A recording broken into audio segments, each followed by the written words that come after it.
13.2 के क्वेश्चन संख्या 8 तक हम कंप्लीट कर चुके हैं। क्वेश्चन संख्या 9, क्वेश्चन 9 में एक साथ दो क्वेश्चन दिए हुए हैं, जैसा कि आपको दिख रहा है। ज्ञात कीजिए, फर्स्ट है, एक बेलनाकार पेट्रोल की बंद टंकी का पार्श्व या वक्र पृष्ठीय क्षेत्रफल जिसका व्यास 4.2 मीटर और ऊंचाई 4.5 मीटर है।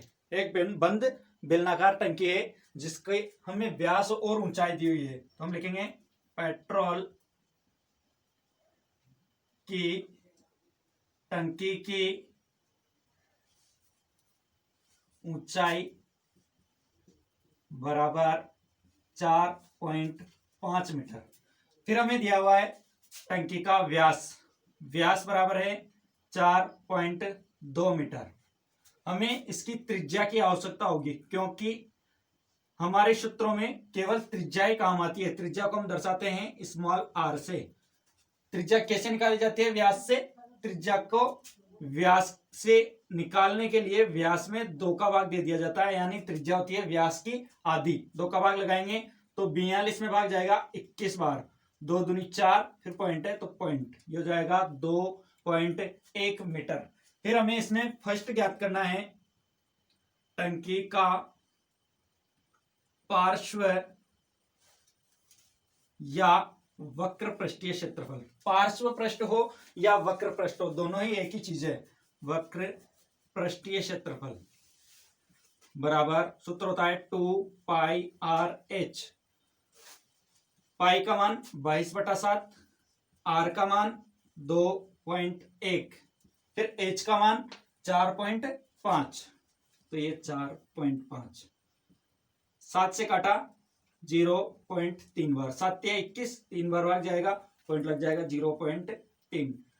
22 से गुणा करेंगे, 22 दूनी 44 गुणा 45 से इसको गुणा करें 3 से, तो 3 पंजे 15, हासिल का 1, 3 चौको 12 और 1 13। एक अंक यहाँ और एक अंक यहाँ, 2 अंक के बाद दशमलव लग जाएगा 1.35। 44 से 1.35 को गुणा करेंगे तो ये हो जाएगा 59.40 वर्ग मीटर। अतः उस टंकी का पार्श्व पृष्ठ या वक्र पृष्ठीय क्षेत्रफल आया 59.40, जो कि हमारा आंसर है। अब हम इसका सेकंड करेंगे। सेकंड में दिया हुआ है कि इसका कुल पृष्ठीय क्षेत्रफल ज्ञात कीजिए, या फिर कि इसका कुल पृष्ठीय क्षेत्रफल बनाने में कुल कितना इस्पात लगा होगा। तो हमें पहले इसका कुल पृष्ठीय क्षेत्रफल ज्ञात करना है। तो टंकी का कुल पृष्ठीय क्षेत्रफल, कुल पृष्ठीय क्षेत्रफल बराबर 2πr/h। मान रखेंगे तो 2 गुणा पाई का मान 22/7 गुणा आर का मान 2.1 ब्रैकेट 2.1 प्लस h का मान 4.5। 7 से काटेंगे, ये हो जाएगा 0.3। 22 दूनी 44, 44 को 3 से गुणा करेंगे तो 3 चौको 12, 3 चौको 12 एक 13, एक अंक के बाद दशमलव, यानी 13.2 गुणा 4 और 2 6.6, यानी 13.2 को 6.6 से गुणा करेंगे तो ये हो जाएगा 87.12 वर्ग मीटर। अतः उस टंकी को बनाने में कुल कितना इस्पात लगा? 87.12 वर्ग मीटर। फिर आगे इसमें कहा गया है कि कुल क्षेत्रफल का 1/12 भाग उसमें नष्ट हो चुका है, यानी कि जो हम बना रहे हैं जब इसको, तो उसमें बनाने में कितना लगा है? 87.12 वर्ग मीटर। लेकिन जब इसको बनाया तो काट चाट में या इधर उधर मोड़ने में इसका 1/12 भाग नष्ट हो चुका है। तो हम लिखेंगे यहां, आगे इसको करेंगे तब हमारे अनुसार करेंगे। अब आगे तो माना टंकी को बनाने में लगा कुल इस्पात, इस्पात मतलब ये जो चद्दर आते लोहे के, वही इस्पात ही कहलाते हैं।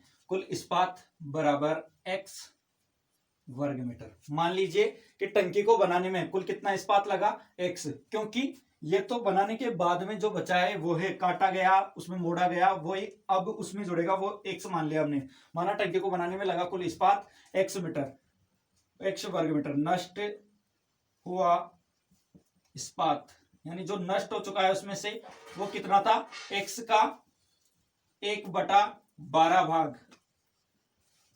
x का 1/12 भाग का मतलब है x गुणा 1/12 यानी x/12 वर्ग मीटर उसमें से नष्ट हो गया। तब शेष भाग जो टंकी में लगाया गया, टोटल x काम आया था, उसमें से उसका 1/12 भाग नष्ट हुआ। तब जब शेष जो बचा है, कितना बचा हमारे पास, तो वो 87.12 वर्ग मीटर, वो उसमें काम आया है। तो वो किसमें से निकालेंगे हम, टोटल लगा x, उसमें से x/12 को हटा देंगे। हमने x लिया, उसमें से x/12 हट जाएगा। तब दोनों का लसा लेंगे तो लसा आएगा 12, क्योंकि इसके नीचे कुछ नहीं है, तो 12, 1 और 12 का लसा 12। 1 का भाग लगाएंगे 12 में 12 बार, फिर 12 को इस x से गुणा करेंगे तो जाएगा 12x माइनस 12 का भाग 12 में 1 बार, 1 को x से गुणा करेंगे तो x बराबर आया 11/12x। 12 में से 1 गया तो 11x/12 वर्ग मीटर। हमारे अनुसार तो हमने जब सोल्व किया तो 87.12 वर्ग मीटर आ रहा था, लेकिन जब क्वेश्चन में कहा गया है कि कुल इस्पात का 1/12 भाग नष्ट हो गया तो वो बचा 11/12 x वर्ग मीटर। तब प्रश्नानुसार क्या होगा, ये भाग किसके बराबर होगा, 87.12 के बराबर। तो हम लिख देंगे 11/12x बराबर 87.12। हमें x का मान चाहिए, यानी कुल कितना इस्पात लगा है, वो तो x बराबर 87.12। ये 11/12 है, दूसरी तरफ भाग में जाएगा तो 11/12 आएगा, उल्टा होकर क्या हो जाएगा, 12/11। 11 का भाग देश में तो 11 8 88 होते हैं, 8 बार नहीं जाएगा, 11 7 77, बचे 10, 101 हो जाएंगे, 11 नाम 99, फिर बचे 2, ये हो जाएंगे 11 दूनी 22 गुणा 12 बराबर, इनको गुणा करेंगे हम तो गुणा करने पर आएगा 95.04 वर्ग मीटर। अतः कुल इस्पात लगा 95.04 वर्ग मीटर। टंकी बनाने में कितना काम आया, 87.12 वर्ग मीटर। जो एक्स्ट्रा काट छाट हुई थी उसको जोड़ दिया हमने, तो हो गया 95.04 वर्ग मीटर। ज्ञात कैसे करना है, सबसे पहले हमें ये ज्ञात करना है कुल, फिर टोटल जितना लगा है उसको x मानना है, फिर x को 1/12 भाग नष्ट हो चुका है तो x का 1/12 भाग मतलब x/12, शेष भाग जो बचा है, मतलब टंकी में टोटल x लाया, उसमें से 1/12 भाग नष्ट हो गया तो x में से 1/12 घटा देंगे, शेष बचा 11/12x, जो कि टंकी में काम आया है। टंकी में काम आया 11/12x और हमारे अनुसार आया ये, तो दोनों को बराबर कर देंगे, उससे मान आएगा x बराबर 95.04 वर्ग मीटर। क्वेश्चन संख्या 10, आकृति में आप एक लैंप शेड का फ्रेम देख रहे हैं। ये आकृति है, इसमें आप एक लैंप शेड का फ्रेम देख रहे हैं, मतलब लैंप शेड रखने का फ्रेम देख रहे हैं। इसे एक सजावटी कपड़े से ढका जाना है। इस फ्रेम के आधार का व्यास 20 सेंटीमीटर है और ऊंचाई 30 सेंटीमीटर है। इसका व्यास मतलब यहां से यहां तक की दूरी 20 सेंटीमीटर और यहां से यहां तक की इसकी ऊंचाई 30 सेंटीमीटर है। फिर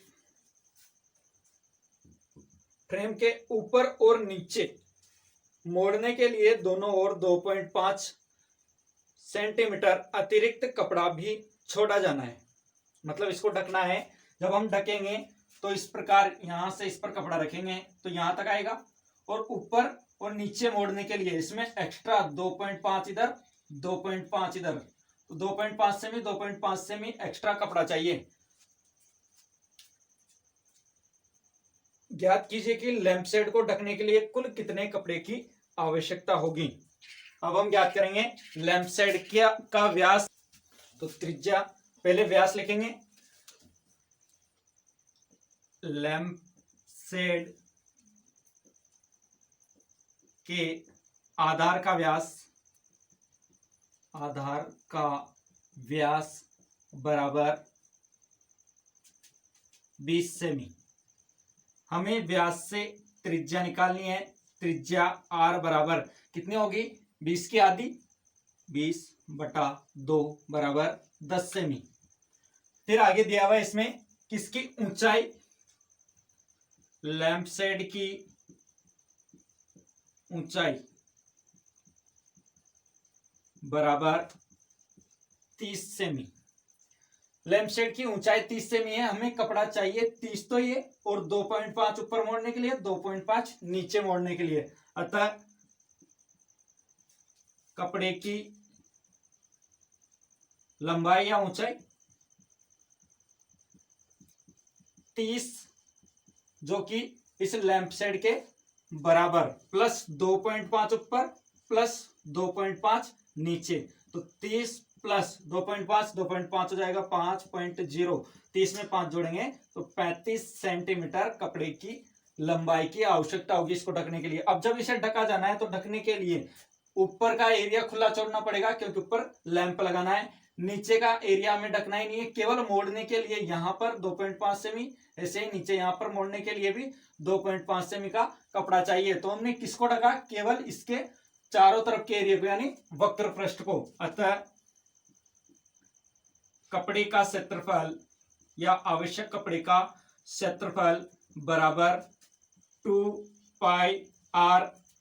अब ये तो थी हमारे पास h, इसको मान लेते हैं हम कैपिटल H, तो 2πrh मान रखें। तो 2 इंटू 22/7 इंटू r का मान 10 गुणा h का मान 35, 7 से काटें, 7 पंजे 35, 22 दूनी 44 गुणा 10 गुणा 5, ये हो जाएंगे 440 गुणा 5, एक जीरो ऐसे कैसे, 5 चौको 20 की जीरो, हासिल के 2, 5 चौको 20 और 2 22, यानी 2200 वर्ग सेंटीमीटर। अतः इस लैंप शेड को ढकने के लिए 2200 वर्ग सेंटीमीटर कपड़े की आवश्यकता होगी। क्वेश्चन संख्या 11 क्वेश्चन है, किसी विद्यालय के विद्यार्थियों से एक आधार वाले, मतलब आधार वाले बेलनाकार कलमदानों को गत्ते से बनाने और सजाने की प्रतियोगिता में भाग लेने के लिए कहा गया। मतलब समान आधार के, एक ही आधार से मतलब है समान आधार वाले कलमदान बनाने के लिए कहा गया है। तो प्रत्येक कलमदान को 3 सेमी त्रिज्या और 10.5 सेमी ऊंचाई का होना था। विद्यालय को इसके लिए प्रतिभागियों को गत्ता देना था। यदि इसमें 35 प्रतिभागी थे तो विद्यालय को कितना गत्ता खरीदना पड़ा होगा। कलमदान की त्रिज्या दी हुई है, ऊंचाई दी हुई है, फिर कलमदान है तो नीचे से पैक होंगे, ऊपर से खुले हुए होंगे। तो हमें एक तो वक्र पृष्ठ निकालना पड़ेगा और एक आधार का क्षेत्रफल निकालना पड़ेगा। उन दोनों को जोड़कर जो मान आएगा उसको हम 35 से गुणा कर देंगे, क्योंकि कुल जो हमारे पास प्रतिभागी हैं वो 35 है। तो इस प्रकार कुल खरीदा हुआ गत्ता आ जाएगा। तो सबसे पहले हम लिखेंगे कलमदान, कलमदान से मतलब पेन रखने का पात्र, कलमदान का व्यास या आधार है, इसमें त्रिज्या है, कलमदान का त्रिज्या बराबर 3 सेमी,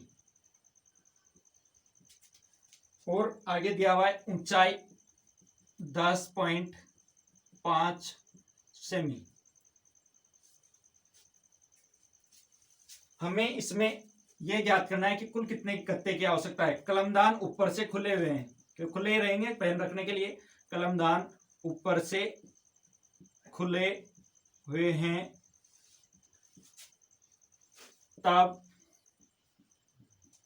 कलमदान के लिए आवश्यक गत्ते का क्षेत्रफल, मतलब एक कलमदान बना रहे हैं उसमें कितना गत्ता लगेगा उसका क्षेत्रफल निकालना पड़ेगा। तो गत्ता कहाँ लगेगा, एक तो वक्र पृष्ठ पर और एक आधार पर। तो वक्र पृष्ठीय क्षेत्रफल होगा 2πr(h).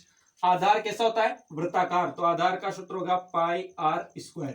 इस प्रकार कलमदान बनाए गए हैं। नीचे से तो वो पैक होंगे, ऊपर से खुले रहेंगे पेन रखने के लिए, यहां से खुले रहेंगे वो। तो हमें एक तो इसका वक्र पृष्ठ निकालना पड़ेगा ये, और इस आधार का क्षेत्रफल निकालना पड़ेगा। तो वक्र पृष्ठ का क्षेत्रफल हो गया 2πr(h) और इसका πr²। मान रखेंगे तो 2 इंटू पाई का मान 22/7 गुणा r का मान 3 गुणा 10.5 2πr(h) हो गया, प्लस पाई का मान 22/7 गुणा r का मान 3 गुणा 3। दोनों में 22/7 कॉमन है, तो 22/7 कॉमन ले लिया। यहां हो जाएंगे 3 दूनी 6 गुणा 10.5 प्लस 3 तिया 9, तो 22/7। 6 को 10.5 से गुणा करेंगे तो 6 पंजे 30 और 6 कम 6 यानी 63.0। 22/7 गुणा 63 में 9 जोड़ेंगे हम, हो जाएंगे 72। 7 से नहीं कट रहा है तो इसे कैसे रख लेते हैं, क्योंकि अभी हमें आगे मान ज्ञात करना है। तो 22/7 गुणा 72 वर्ग सेंटीमीटर। ये क्या है हमारे पास, एक कलमदान में लगे गत्ते का क्षेत्रफल या एक प्रतिभागी को दिए गए गत्ते का क्षेत्रफल यह आया हमारे पास 22/7 गुणा 72। हमें निकालना है 35 कलमदानों का, क्योंकि 35 प्रतिभागी है तो 35 ही कलमदान बनाएंगे। तो 35 कलमदानों में लगे गत्ते का क्षेत्रफल बराबर 22/7 गुणा 72 गुणा 35। हम इसको 35 से गुणा कर देंगे, किसको, 22/7 गुणा 72 को। तो 7 से काटेंगे 5 बार, 35 कट गया 5 बार। 22 को 5 से गुणा करेंगे 110 गुणा 72। 72 से गुणा करें तो 11 दूनी 22, हासिल का 2, 1177 2 79, 7920 वर्ग सेंटीमीटर आंसर। अतः 35 प्रतिभागियों के लिए कुल 7920 वर्ग सेंटीमीटर गत्ता खरीदना पड़ेगा। इस प्रकार हमारी 13.2 कंप्लीट है। कल पढ़ेंगे हम 13.3।